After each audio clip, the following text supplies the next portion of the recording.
Bismillahirrahmanirrahim. Assalamualaikum warahmatullahi wabarakatuh. Apa kabar kelas 8 SMP 2 Al-Khairiyah Siang? Semoga dalam keadaan sehat dan tetap semangat walaupun PJJ.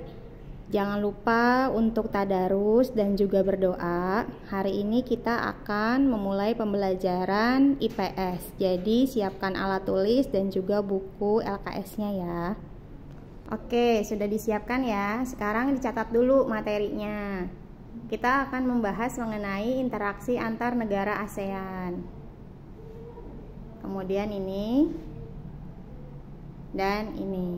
Oke, selamat mencatat dulu ya. Sekarang kita mulai penjelasan. Kemarin kan kita sudah membahas mengenai 10 negara ASEAN. Hari ini kita akan membahas mengenai interaksi antar negara-negara ASEAN. Yang pertama adalah kerjasama. Kerjasama ada bagian bilateral dan juga regional. Kalau bilateral berarti dua negara. Kalau regional berarti berdasarkan wilayah. Ayo tulis dulu. Kemudian kita akan masuk pada faktor pendorong kerjasama. Faktor pendorong kerjasama ada 3. Yang pertama adalah kesamaan nasib dan sejarah. Seperti kita ketahui bahwa 10 negara ASEAN hanya satu yang tidak dijajah. Ayo apa aja? Ya betul, jawabannya adalah Thailand. Negara yang lain selain Thailand sama-sama dijajah oleh bangsa lain. Itulah persamaan nasib dan sejarah. Kita masuk ke poin kedua, yaitu kedekatan geografis. Kedekatan geografis ASEAN adalah negara Asia Tenggara. Jadi wilayahnya hanya Asia Tenggara. Kemudian yang ketiga adalah strategisnya letak kawasan. Seperti kita ketahui dilalui oleh laut, sungai yang mengakibatkan beraneka ragamnya flora, fauna, dan sumber daya alam. Oke, pelan-pelan ditulis dulu. Kita akan masuk ke materi selanjutnya, yaitu faktor penghambat. Yang pertama adalah faktor penghambat dari kerjasama. Ideologi negaranya berbeda. Ideologi apa sih? Ideologi itu adalah cara pandang. Jadi tiap negara pasti cara pandangnya berbeda-beda. Inilah yang membuat penghambat dalam kerjasama. Kemudian ada konflik dan peperangan. Konflik artinya apa? Konflik artinya adalah masalah yang nanti akan mengakibatkan peperangan. Seperti kita ketahui, dengan adanya peperangan akan timbul korban jiwa dan juga korban harta benda. Selanjutnya adalah perdagangan yang merugikan negara lain.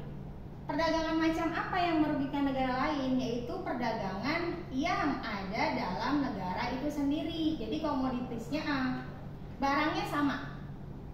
Jadi kesamaan dalam negara. Misalnya kita petani bawang, nah negara lain bawang juga. Akhirnya kan kita kan sama-sama bertarung ya, sama-sama orang mulai melihat bagusan mana nih, bawangnya Indonesia atau bawangnya Singapura misalnya, atau bawangnya Malaysia bagusan mana gitu. Dengan harga yang sama, akhirnya membuat manusia atau masyarakat mulai tahu nih mana yang lebih bagus dan memilih di situ.